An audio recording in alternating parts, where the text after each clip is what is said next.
Hello दोस्तों, स्वागत है आपका एक बार फिर हमारे यूट्यूब चैनल स्पॉट फॉर अधिकारी में।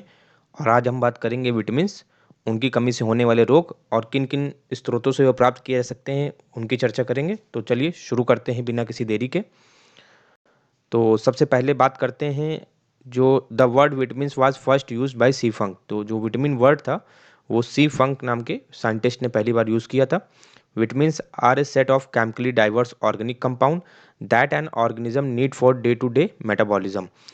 जो आपके विटामिन्स होते हैं वो आपके ऑर्गेनिक कंपाउंड्स होते हैं सिंपली, ठीक है। और हर एक ऑर्गेनिज्म के लाइफ में ये डे टू डे एक्टिविटीज़ के लिए ज़रूरी होता है, उस उनकी मेटाबॉलिज्म के लिए, ठीक है। विटामिन जो होते हैं आपके सूक्ष्म पोषक तत्व होते हैं, माइक्रोन्यूट्रिएंट्स, ठीक है। ये एनर्जी नहीं प्रोवाइड करते हैं बॉडी को, लेकिन आपके स्पेसिफिक बायोकेमिकल्स रोल्स के लिए ये इंपॉर्टेंट होते हैं, ठीक है। और due to solubility there are two types. तो इनके घुलनशीलता के हिसाब से ये दो टाइप्स के होते हैं। पहली आपकी फैट और दूसरी वाटर सोल्यूबल। तो फैट सोल्यूबल जो विटामिन होते हैं ये बॉडी स्टोर कर लेती है, ठीक है। जैसे ए हो गया, विटामिन डी हो गया, ई हो गया और के हो गया। और जो वाटर सोल्यूबल विटामिन होते हैं ये आपके V9 और B12 होते हैं, ठीक है। यही बॉडी होल्ड कर पाती है बस। और जो बॉडी होती है वो आपका बहुत टाइम तक विटामिन्स को स्टोर नहीं कर सकती है, जैसे कि विटामिन बी और सी को, ठीक है। इनके लिए लगातार आपको वेजिटेबल्स और फ्रूट्स वगैरह लेना रहता है, जिससे ये बॉडी में लगातार बने रहें, आपकी इनकी कमी ना हो, ठीक।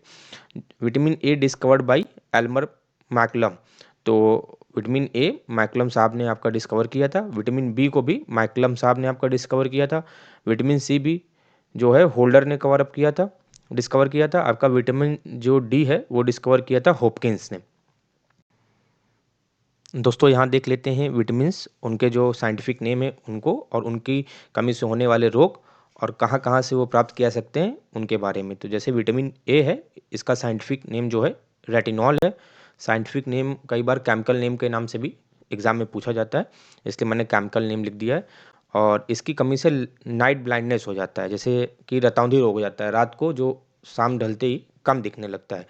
तो इसका सोर्स जो होता है विटामिन ए का, वो आपका yellow, red and green vegetables such as spinach, carrot, yellow fruits such as mango and papaya. तो आपकी जितनी भी पत्तेदार सब्जी होती है, ठीक है, जैसे कि आपकी मेथी हो गई, आपका जितना पालक हो गया वो, और जो पीले फल होते हैं वो ज़्यादातर विटामिन ए कंटेन होते हैं, जैसे कि आपका पपाया हो गया, आपका आम हो गया। जितना डेयरी प्रोडक्ट्स होता है उसमें भी विटामिन ए रिच मात्रा में पाया जाता है।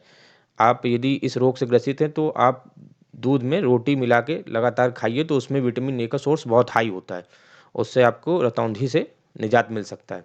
विटामिन डी को कैल्सीफेरॉल कहते हैं, और इसकी वजह से रिकेट्स हो जाता है। रिकेट्स से हड्डियां जो होती हैं टेढ़ी मेढ़ी हो जाती हैं। और इसका बेस्ट सोर्स जो है जिससे प्राप्त किया जा सकता है वो सनलाइट है। जो सुबह जब सूरज उगता है तो उसकी सनलाइट आप अपने बॉडी में पड़ने दें, जिसकी वजह से आपको विटामिन डी मिलेगा। विटामिन ई को टोकोफेरॉल के नाम से जानते हैं, इसका केमिकल नेम है। और इसकी कमी की वजह से इनफर्टिलिटी हो जाती है, और ये आपका मिलता है meat, oils, egg, leafy vegetables. तो आपके पत्तेदार सब्जियों में भी विटामिन ई वगैरह ज़्यादा मिलता है। विटामिन के की कमी से आपका हो जाता है अब्सेंस ऑफ ब्लड क्लॉटिंग। जैसे आपको चोट वगैरह लग जाती है जब, तो क्या आपका देखते होंगे कि रक्त का थक्का बन जाता है, जिसकी वजह से खून रुक जाता है। तो जब विटामिन के की कमी हो जाती है तो उसमें रक्त का थक्का नहीं बन पाता जल्दी, और लगातार ब्लीडिंग होती रहती है, जिसकी वजह से आपकी मौत भी हो सकती है यदि सीवियर इंजरी हुई तो। और इसका केमिकल नेम जो है फाइलोक्विनिन है, ठीक है। और ये ग्रीन वेजिटेबल्स में ज़्यादातर पाया जाता है। आपका पालक बहुत रिच सोर्स है विटामिन के का। विटामिन बी वन की बात करें तो इसको थायमिन कहते हैं, केमिकल नेम इसका है। और इसकी वजह से बेरी बेरी रोग हो जाता है, वेट एंड ड्राई। तो जैसे स्किन वगैरह ड्राई हो जाती है, बहुत रैशेस हो जाते हैं, वो रोग हो जाता है। और ये साबुत अनाज, whole grains, whole wheat, rice, brown bread and porridge, तो दलिया में ज़्यादातर पाया जाता है, गेहूं में पाया जाता है, चावल में पाया जाता है, ठीक है। जितने भी साबुत अनाज होते हैं उसमें ज़्यादातर विटामिन बी वन पाया जाता है। विटामिन बी टू की बात करें दोस्तों तो इसका केमिकल नेम राइबोफ्लेविन है। और इसकी वजह से क्या हो जाता है, कंजक्टिविटिस हो जाता है, ठीक है, आंखों में समस्या हो जाती है। और ये मीट, फिश, मिल्क और एग्स, जितना भी दूध है, मछली है, अंडा है, इसमें पाया जाता है, ठीक है। विटामिन बी थ्री की बात करें तो इसको नियासिन और निकोटिक एसिड कहते हैं, ठीक है, इसका केमिकल नेम है। इसकी वजह से प्लैग्रा हो जाता है। और ये मीट, फिश, मिल्क, एग, ये सब में पाया जाता है। दोस्तों अब बात कर लेते हैं विटामिन बी फाइव की। तो इसे पैंटोथेनिक एसिड कहते हैं, ठीक है। और इसकी वजह से एलोपेशिया जो गंजापन होता है वो हो जाता है, ठीक है। और त्वचा से संबंधित कई रोग हो जाते हैं। ये ज़्यादातर पाया जाता है, जैसे कि आप नॉन वेजिटेरियन हैं तो जितना लीवर वगैरह होता है किसी भी पशु का, उसमें ज़्यादातर विटामिन B5 पाया जाता है। किडनी हो गई, ब्रोकली में पाया जाता है जो वेज खाते हैं उनके लिए, दूध में पाया जाता है, अंडों में पाया जाता है, ठीक है। विटामिन B6 को पैराडॉक्सिन कहते हैं, ठीक है। तो केमिकल नेम है इसका। और इसकी वजह से इलेप्सी हो जाता है, इसकी वजह से आँख जो है हमेशा गुलाबी गुलाबी रहती है। और ये मीट, नट्स, वेजिटेबल्स, होल ग्राम तो इसमें पाया जाता है। जितने भी आपके बादाम हो गए, काजू हो गए, और वेजिटेबल्स में पाया जाता है। जितने भी आपके चना वगैरह हो गए, इसमें पाया जाता है आपका विटामिन B6।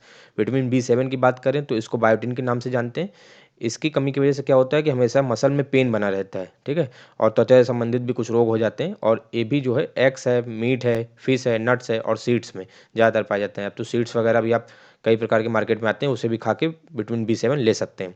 विटामिन B9 की बात करें तो इसे फॉलिक एसिड के नाम से जानते हैं, इसका केमिकल नेम है।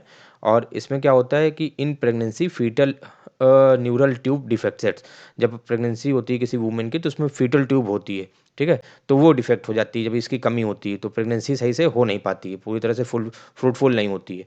तो जितने भी ग्रीन लीफी वेजिटेबल्स होते हैं उसमें आपका विटामिन B9 पाया जाता है, ठीक है। विटामिन B12 की बात करें तो इसे कोल्बामीन के नाम से भी जानते हैं। और इसकी वजह कमी की वजह से मेमोरी लॉस और एनीमिया हो जाता है। जैसे कि देखे होंगे कि लड़कियों में आपका हमेशा ब्लड की कमी रहती है, तो B12 की गोलियां लगाई जाती हैं और आयरन की गोली लगाई जाती है। और इसकी कमी से मेमोरी लॉस जैसा एक संकीर्ण बीमारी हो जाती है, बहुत ज़्यादा दिक्कत की बात हो जाती है आपका। और मीट, डेयरी प्रोडक्ट्स में ये विटामिन B12 ज़्यादातर पाया जाता है। विटामिन C की कमी से आपका जो है स्कर्वी हो जाता है और इम्यून सिस्टम जो है कमज़ोर हो जाता है। स्कर्वी क्या होता है कि मसूड़ों से जो है खून आने लगता है आपके, ठीक है।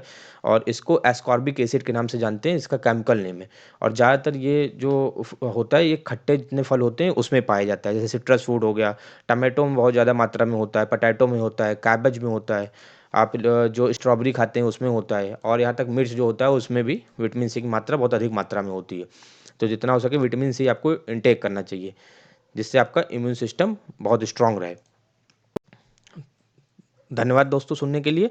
यदि टॉपिक आपको अच्छा लगा हो तो आप लाइक करो, चैनल को सब्सक्राइब करो। आपका दिन शुभ हो।